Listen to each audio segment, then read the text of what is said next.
Most respected, dear family members, my pranams to you. In this lecture, I would like to quote few messages from Bible so that each and every one of us will know how the Semitic religion, particularly the Christianity and related religions, differ from Sanatana Dharma, Hindu Dharma. In our culture, in Sanatana Dharma, you know that always we explain the God is present in me, in you and everywhere. God is the embodiment of high quality virtue and positive approach, attitude and blessings and so on. In short, God is the embodiment of all positive qualities, devoid of anger, fear, vengeance and so on. Whereas the Semitic religion, the God, an embodiment like a human being, always talk in the language of vengeance, anger and enmity. This is the fundamental difference between Sanatana Dharma, Hindu Dharma and other religion. Say for example, I will read from Bible, Exodus 22 chapter 20th line. He who sacrifices to any god other than to the Lord alone shall be utterly destroyed. When God tells that, I will destroy all others who are worshipping other gods. Intolerance can be seen in this line. Another line, Exodus 23rd chapter 24 and 25.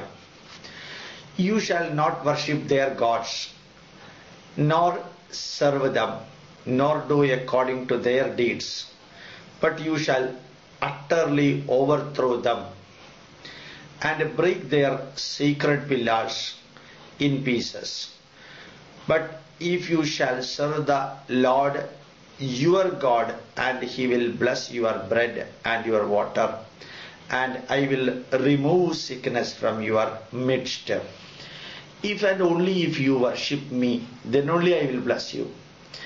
If you worship any other god, I will hate you, I will revenge you, I will kill you, I will murder you, or I will shatter you. Whereas in Hindu Dharma it is told, Akashat padidam toyam idagacchati sagaram sarvadeva namaskaram keshavam pratigacchati. You worship any god, you will be finally reaching to the omnipotent, omnipresent divine power. Whereas in Exodus you can see Jehovah instructing the people never worship other god. If somebody worships other gods, he will be shattered, killed or destroyed. And next line it is mentioned, watch yourself that you make no covenant with the inhabitants of the land into which you are going. If you are going to some other land, don't make a covenant with them, lest it become a snare in your midst. Rather, you are to tear down their altars and smash their sacred pillars and cut down their asherims. Exodus 34th chapter 12 and 13 lines. It is mentioned that whenever you go to other country, you never worship their god. You just break down their altars, break down their idols. Is it not what really done by many of the saints for preaching and spreading the Christianity? Many of the saints got the position of saint for destroying the non-believers, killing the non-believers who are not ready to accept Christianity. Now you can see the anger of the Lord burned against them, and he departed. But when the cloud had withdrawn from over the tent, behold, Miriam was leprous, as white as snow. As Aaron turned towards Miriam, behold, she was leprous. And you know, a lady Miriam, she got the curse of the God. And God is the embodiment of pity and good qualities. Surely a God will never curse any lady or anybody because of the revenge or anything negatives. This is the line from Numbers chapter 12, 9 and 10.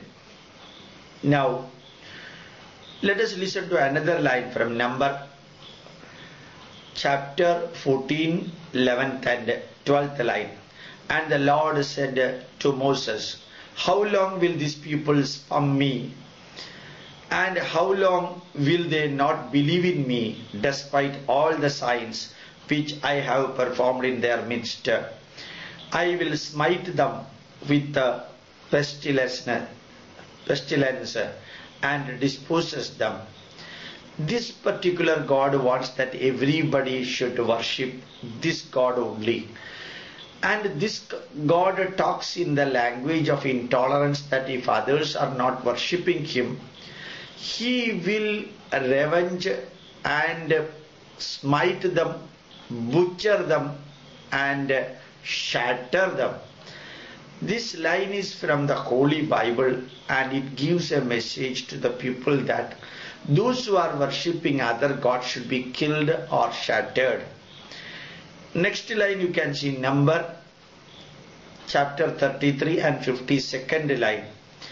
Then you shall destroy out all the inhabitants of the land before you, and destroy all their figured stones, and destroy and their molten images, and demolish all their high places. And you shall take possession of the land and live in it, for I have given the land to you to possess it. So whenever you are going to some other country, the God instructs you, first you shatter the altars, you kill the inhabitants, destroy their images, and destroy their figured stones, that means idols, demolish all their high places, and you shall take possession of the land. Is this not what the missionaries have done throughout the world? The God's message has been practically implemented in destroying the inhabitants in the primitive people in many of the lands, whether it is in Australia or America or Africa or other places. So God instructing that his messages should be preached and practiced and propagated, for which destroy the inhabitants of that country and shatter their idols and images, then hold that land and live there, rule that country. The God tells that land is meant for these people who are doing like this. Now you can see in a big line, it is Deuteronomy 13th chapter, 7 to 9 lines. The people who are around you, near you, or far from you, from one end of the earth to the other end, you shall not yield to him or listen to him, and your eyes shall not pity on him, nor shall you spare or conceal him, but you shall surely kill him.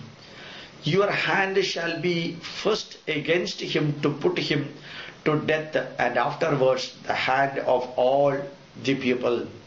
So you shall stone him to death, because he has sought to seduce you from the Lord your God, who brought you out from the land of Egypt. Now see, if somebody is worshipping another God, and that worship and the person who worship is treated as the highly negative activity. Thus the God tells, raise your hand to kill him. Raise the hands of people who are with you so that that fellow is killed. Never show pity on him. Never protect him. Never hide him. Whom we are telling, not the sinner, but the person who worshipped other gods.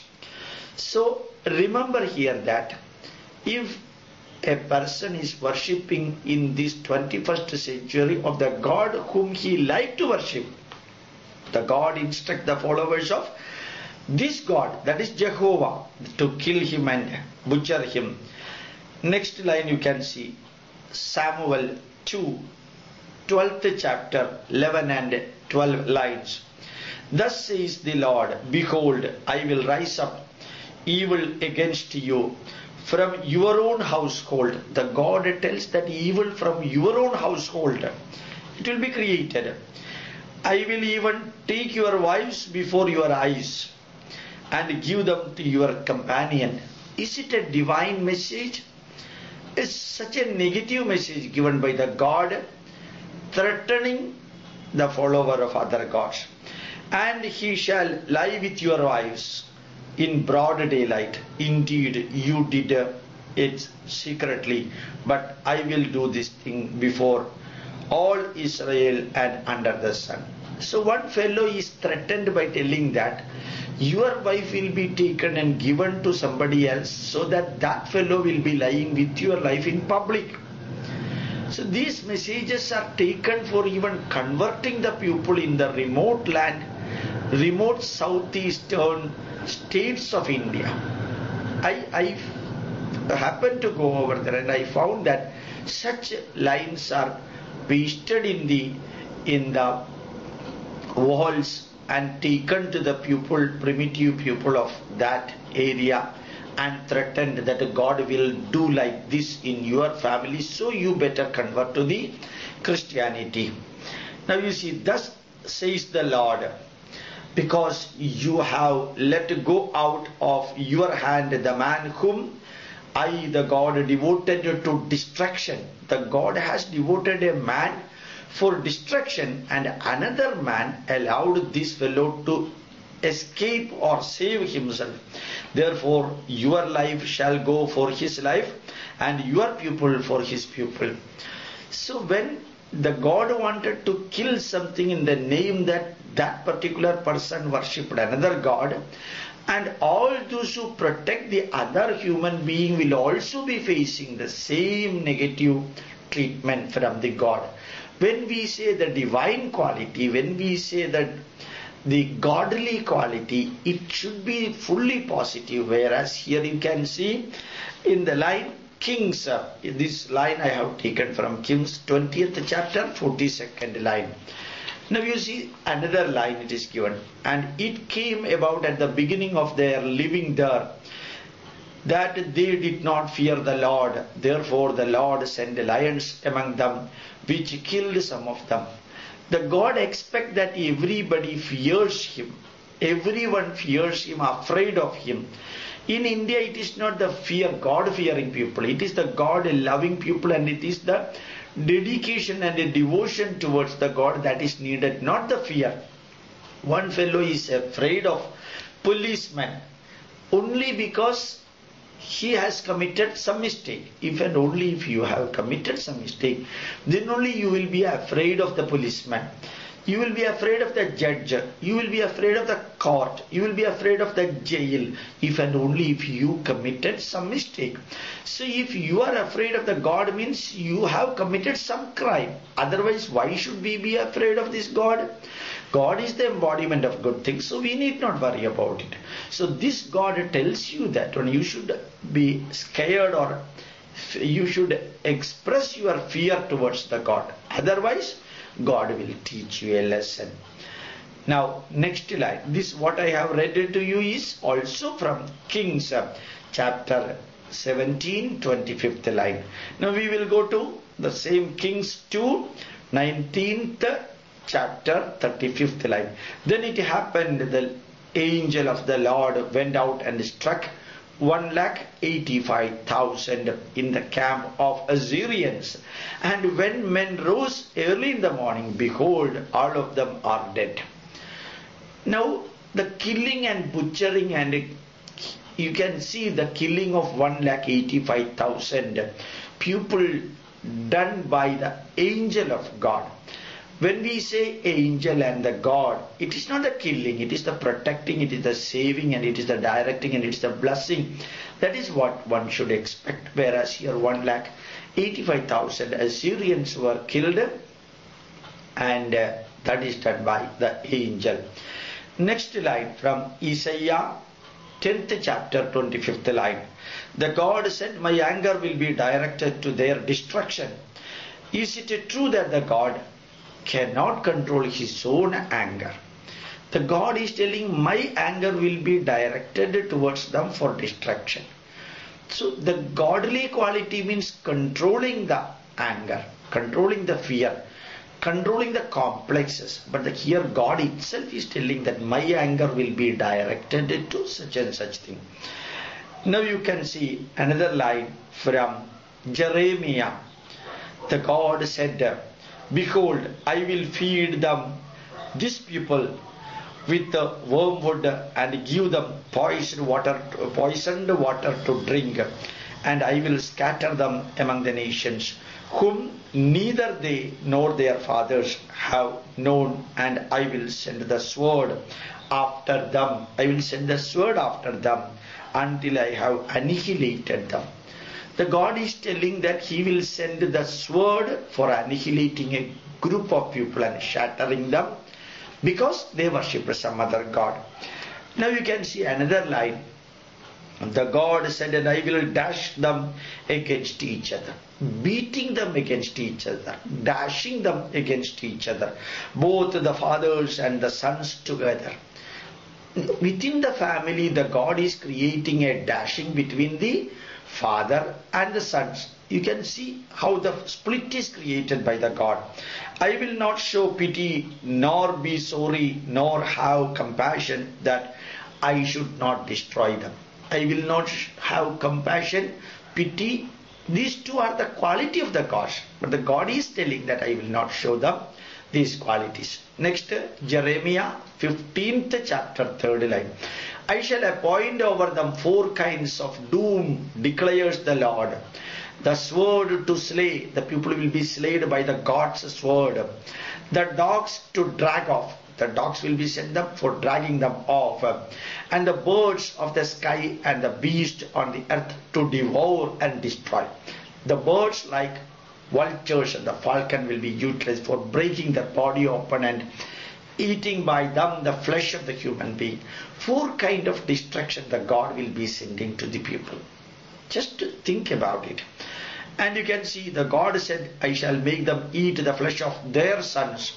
The father is forced to eat the flesh of the sons and the flesh of their daughters, and they will eat one another's flesh in the sledge and in the distress with which their enemies and those who seek their life will distress them. Jeremiah 19th chapter 9th line. You should read it. Eating the flesh of human being due to the order of the God. Behold, I am beginning to work calamity in this city. God is telling that I am beginning to work calamity in this city, which is called by my name, and shall you be completely free from punishment. You will not be free from punishment. For I am summoning a sword against all the inhabitants of the earth, declared the Lord. The Lord is declared.